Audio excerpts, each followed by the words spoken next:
Hello and welcome to another video on the E39 V10 project. Got the engine out of the car still, as you saw in the last video. I'm still waiting on some bits to do the rod bearings, but I've had a load of bits turn up from BM, new oil pump guides. I've got a new high pressure Vanos line as well, and the later updated piston oil squirters. But first of all, I am looking at the Vanos pump. I've removed the oil pump sprocket, so the tensioner, which is down in there, so it's just spring loaded, there's no tension on the chain at all. And I initially checked the original backlash as I took the engine apart, and I'll post a video that I took on my phone now.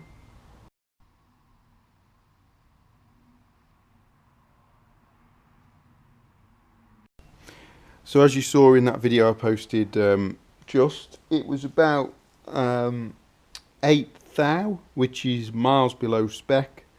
The BMW spec calls for 0.6 of a millimetre, well 0.06 of a millimetre to 0.08 of a millimetre, which converts to 0.26, 0.0026 of a thou. Well, 26 thou, between 26 thou and 31 thou is the easiest way to think about it. And this DTI gauge measures individual thous, so it's quite a fine scale. And now I just roughly set the pump up, and there we are. That is that's 26 thou, 26, 27 thou, which is within spec, which is good. Before it was far too tight and you couldn't actually feel any movement in the gear at all, but now you can feel it with your hand. So what I'm going to do is I'm going to pull the high pressure Vanos line out and see if I can find a date code on there to see when it was made. And to do that, you have to take the water pump pulley off, and then you can gain access to these two bolts here, these two 10mm bolts, and then take the banjo out, and this line should drop down. So I'll just grab the ratchet here.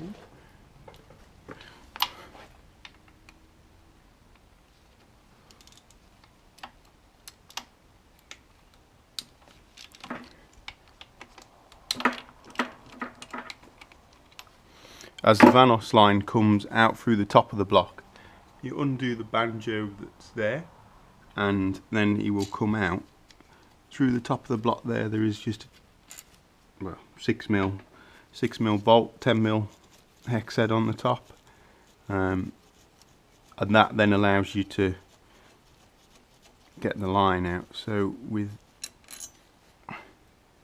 those two bolts removed,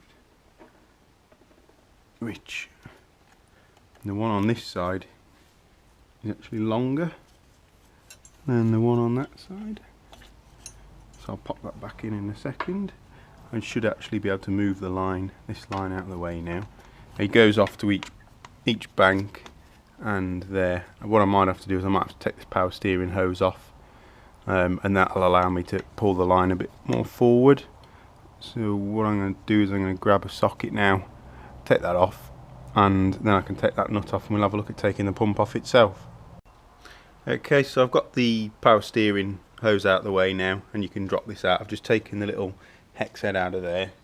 I've also dropped the tensioner, well the guide, sorry, for the oil pump. Just taking the bolt out of the main oil pump there, just letting pivot on there because I've got a new one of these to put on there. There is a little bit of wear, you can just catch it, just catch the grooves that have been put in by the chain with your finger, so it ain't going to hurt to change them for the 20 quid each, I think they are, so they're not breaking the bank. I'm going to drop the banjo off there now, loosen the pump, and I'll have a look at trying to pop the high pressure line out, which comes out from the top and is fed through the crankcase. So I'll have a go at cracking that off and see how hard it is to feed out. Okay, I've removed the Vanos pump, and looking at TIS, the BM workshop manual, which if you're undertaking a job like this you should be definitely looking at. As this is a pre-1205 car, it actually has the shim under there, and it's important that you put that back in. Reading off what TIS says, it says that it's to do with the tension on the oil pump chain and not to do with the Vanos gears. So there's also a little microfilter in there, which I have ordered a new one for, but it's not here yet. To stop any crap entering the Vanos pump, so I'm not going to remove that just yet, but that's also worth changing. I think it was about £6, so it's definitely worth changing while it's out. So just keep that, put it to one side. I've put the pump in a little separate box with its 3 screws, so it's all happy away. All the bits are together. So now I can have a look at actually taking the line off.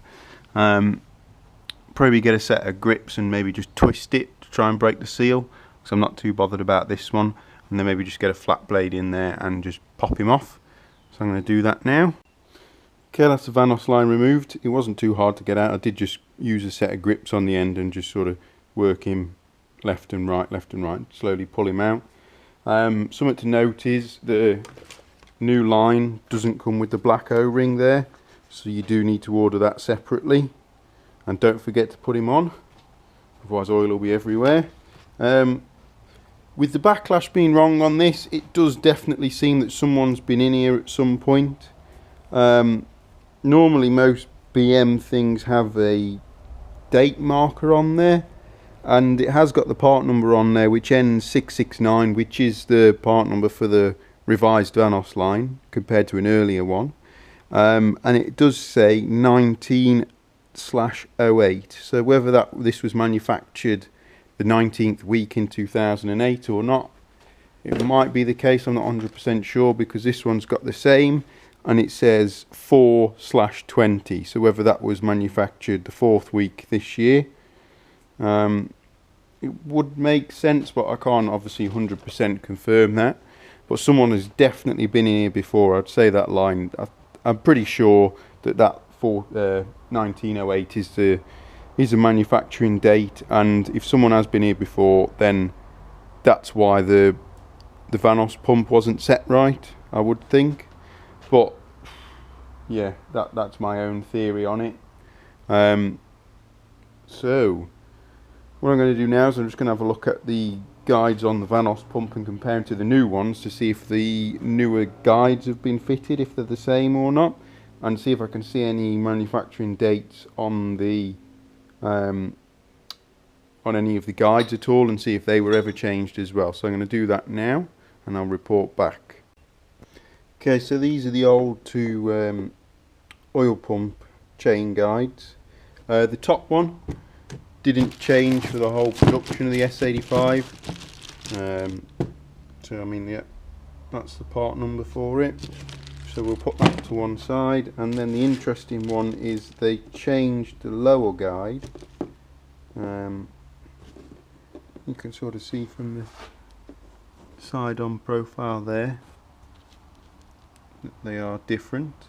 You can actually see the shapes quite different, so whether that actually puts more tension on the chain or not, I am not sure. I need to fit it up and probably check that.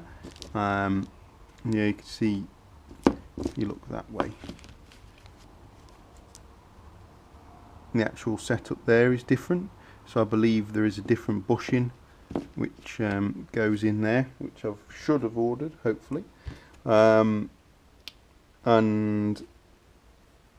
I also need to check whether the shim that I showed you before that was fitted on here, according to TIS, it is for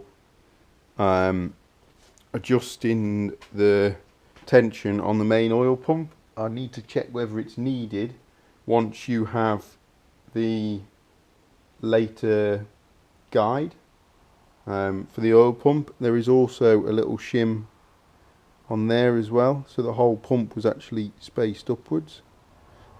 Just on there, look, same thickness I'd imagine as what's on the what was on this side over here. So I need to check when you run the later tensioner whether you need it, because apparently all that bit there is all different according to real OEM and other sources that I've read online. So I need to compare them as well. I'll probably do that now. Just pull him out, leave the spring in there for now. Pop him there.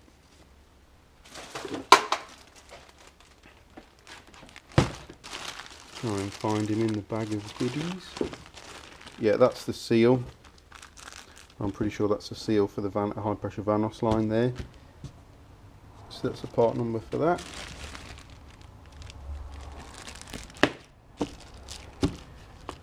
This is the later chain tensioner, which they call it a chain tensioner, but all it is like the cap, and then you have the spring that goes in the inside, and there is actually a different height. The newer one is shorter. So yeah, that's interesting. I imagine the spring would probably be different as well. So I mean, that's the new spring there. We'll just pull the old spring out. I can't remember if the springs change part number or not off the top of my head, but they look the same size, whether they're a different sort of torsional strength or not, I don't know, but I can't remember whether they changed or I just bought it and replaced it for the sake of it. While I was in there, I'll pop that back together before I lose it all. So I'm going to do a bit of research regarding the shims to see if they're needed when you swap to the later oil pump setup, well, the guide setup and the tensioner, and probably have a look at fitting the new high pressure Vanos line, get that back in.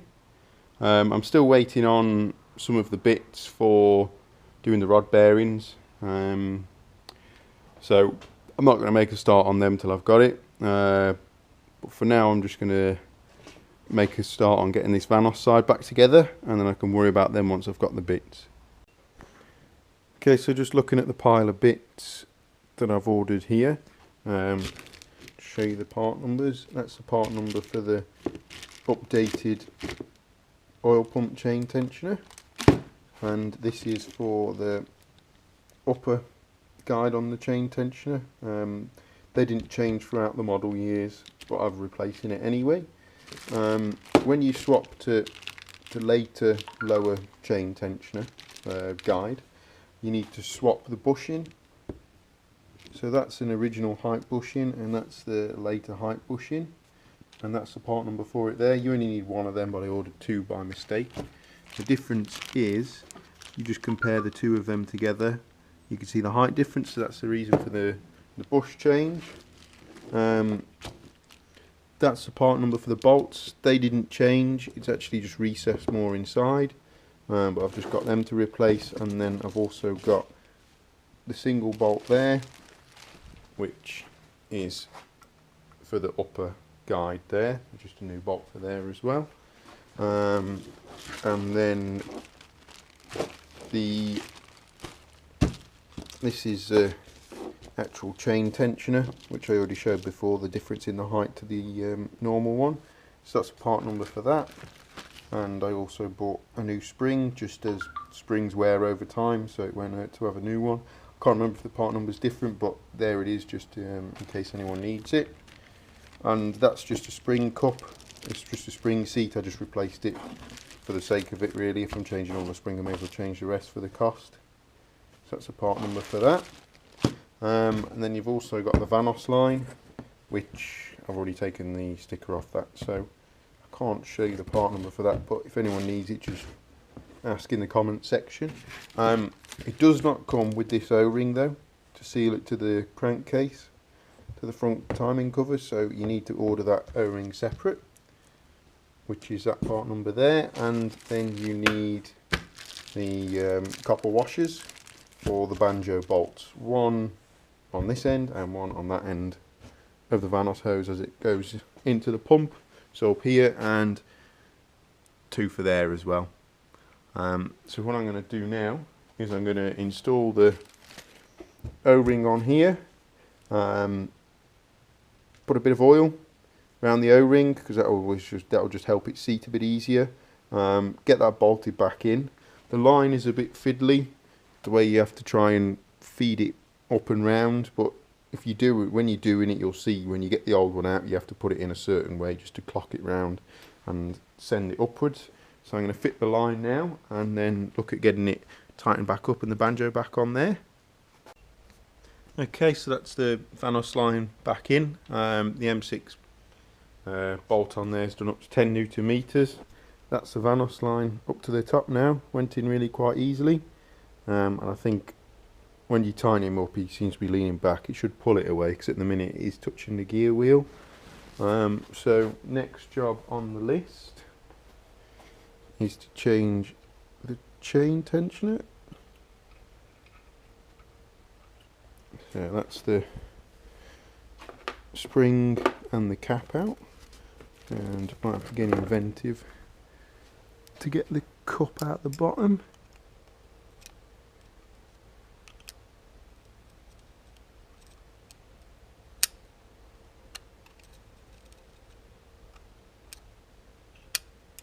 Yeah, definitely gonna have to get inventive.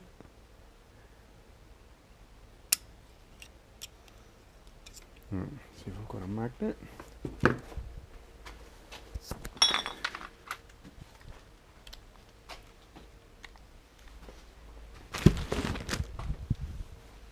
Hopefully it's magnetic.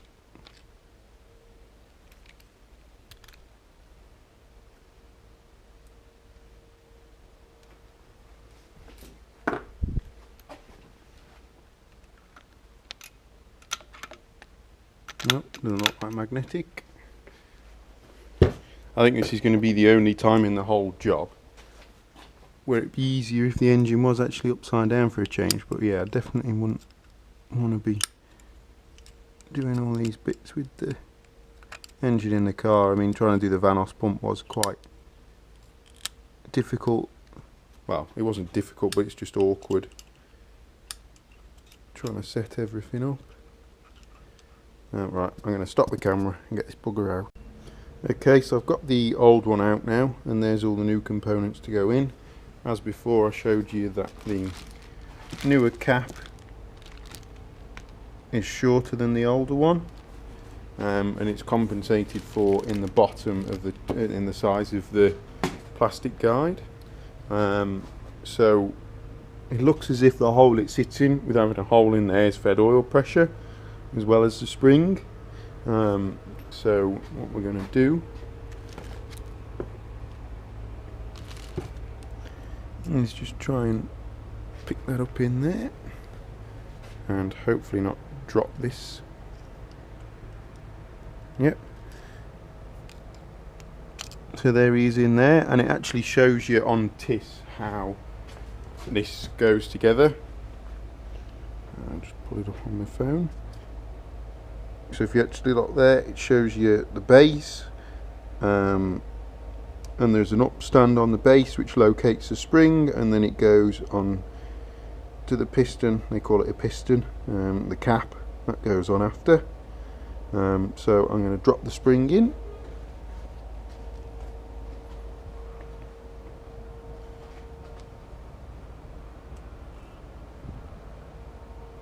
So the spring's nice and in there.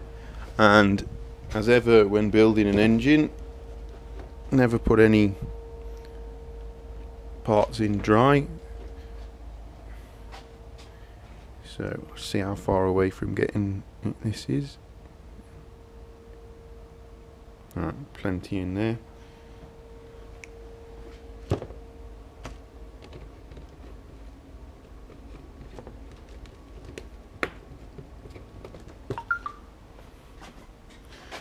Put the new cap in.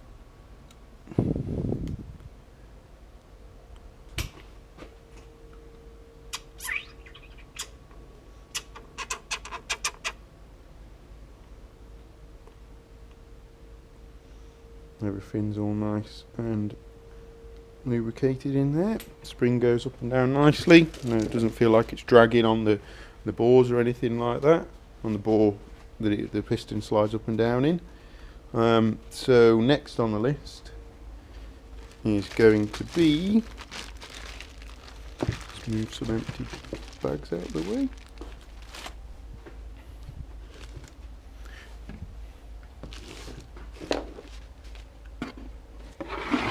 grab the Vanos pump out.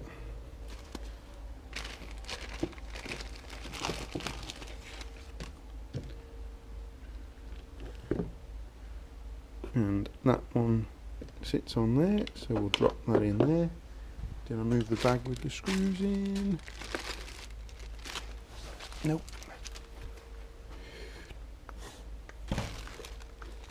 There we go.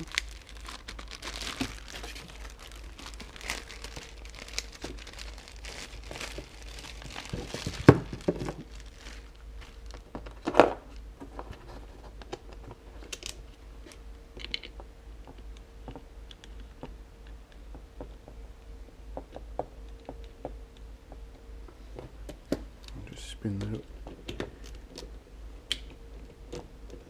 That for now, and I'll find the torque setting. I'm actually going to take that back apart, eat my own words.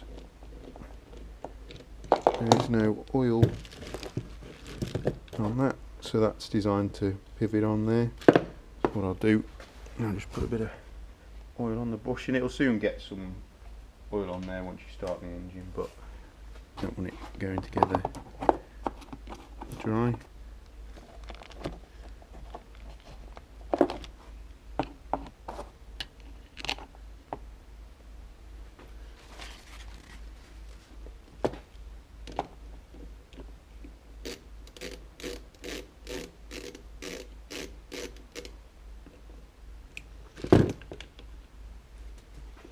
So that's that one. I've now realised that I ordered 2 of them bushings, but actually ones needs to stay as the old one, so I'm going to put the old one back on, but with a new bolt in there instead.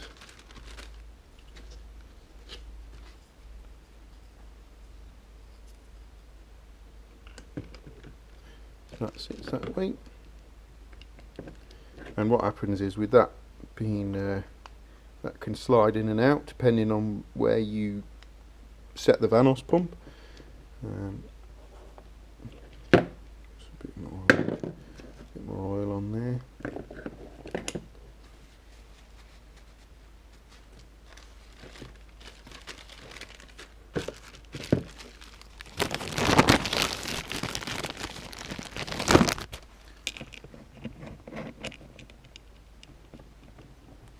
New bolt going in again. What I'm going to do is I'm just going to pause the video and have a look on TIS to find out if I can see what the torque setting is for these, and I'll get back to. Okay, so I did look on TIS and it gives no torque setting for the 2 bolts there, but they're an M6 bolt, and normal BM spec for an M6 bolt is 10 Newton meters. It might be less for these ones, but I've gone for 10 Newton meters, which is fine. Next job is I need to change the strainer, but I don't have the replacement one yet, so I'm a bit reluctant to take it out. So I'm going to fit the external high pressure line back on. I've got new crush washers, which the part number for the new crush washers is that there, and you need 4 of those in total, 2 for the line down here and 2 for the high pressure line here when it comes into the Vanos pump, but obviously I can't put that on yet. So I'm going to get the external line bolted back on, and then I'll wait for the bits to come in and continue this in a couple of days or 5 days time when the bits eventually turn up. Okay, well, I'm waiting on the Vanos filter. I thought I'd look at doing the piston squirters. So that's an original S85 one, and then that's an updated one that I think they introduced about 2007, 2008. And you can see the completely difference in shape, and I think it gives it better reach to the piston. I've sort of read a few theories online as to why they did this. They're saying that it does offer better piston cooling, which helps the piston ring end gaps, because apparently the end gaps are quite tight for the bore size, so they changed this to increase the piston cooling efficiency. And and other people have said that they think that the actual hole in the end is a different size, but I can't tell.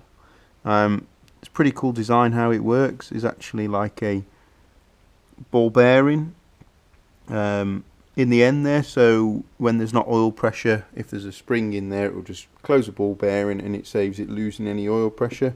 So when it comes for the next startup, there's always oil pressure for the rest of the engine, and it doesn't lose any from there. They are very, very fiddly to get to.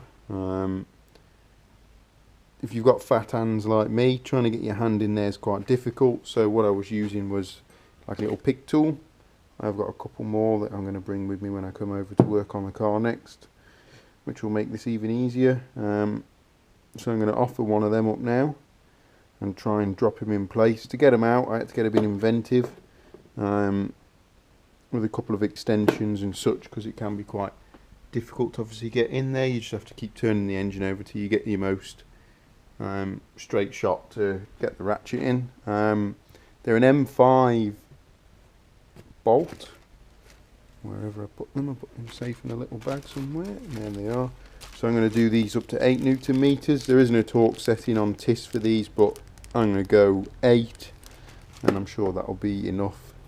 So I'm going to try and drop that one in now and get him tightened up, and then move on to the next cylinder.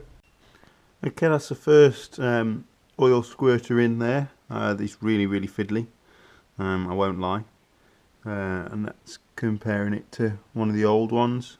I mean, they seem to go to different sides, but you can see how much further the reach is. Try and get the torch right, compared to the originals.